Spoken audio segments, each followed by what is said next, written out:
Welcome to Suara Kerja. Assalamualaikum warahmatullahi wabarakatuh. Kembali lagi bertemu dengan saya Mahfud dalam Suara Kerja. Di video kali ini saya akan sharing kepada teman-teman yang baru lulus kuliah atau mungkin baru akan lulus. Kiat-kiat biar teman-teman nggak bingung nih habis lulus kuliah ngapain. Soalnya masih banyak banget saya temukan teman-teman yang lulus kuliah nih pada bingung.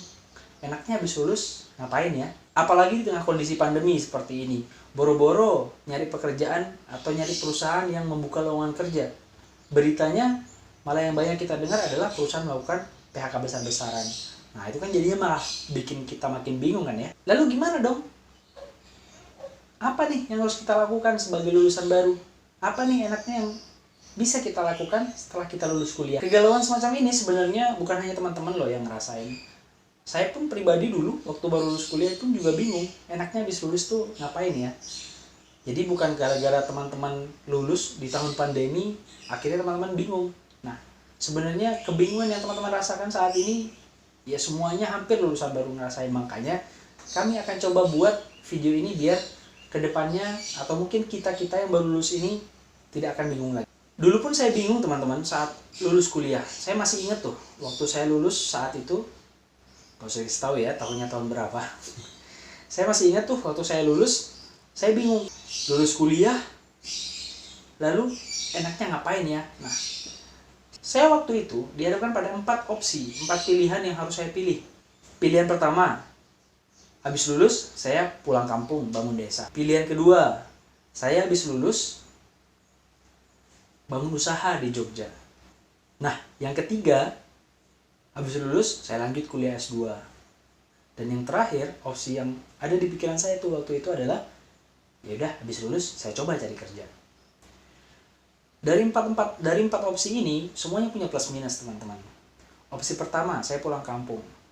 Oke lah, saya pulang kampung. Cuman pertanyaannya, siapa saya di kampung?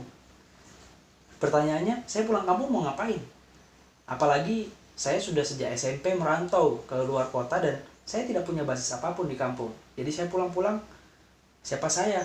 Kira-kira mereka mau dengerin nggak ide-ide saya? Nah, itu juga yang bikin saya bingung. Akhirnya saya kayaknya nggak cocok deh pilihan saya pertama ini. Kemudian pilihan yang kedua, habis lulus saya buka usaha di Jogja. Sebenarnya sih sebelum lulus saya sudah sempat buka usaha waktu itu, semester 7 lah, semester 6, semester 7.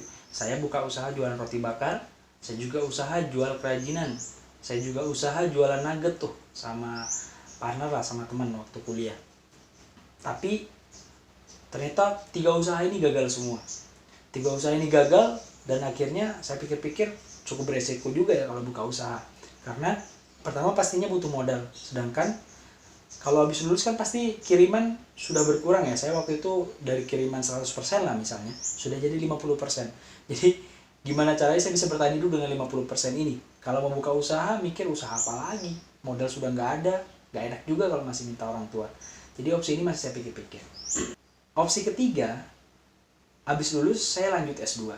Sebenarnya opsi ini cukup menarik waktu itu. Bahkan saya cenderung dari beberapa opsi yang ada, opsi ini yang cenderung ingin saya ambil.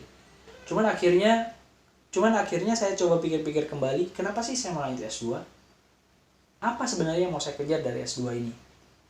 Karena kalau bicara mau jadi dosen, mungkin nambah ilmu jadi dosen, saya waktu itu belum terlalu minat untuk jadi dosen.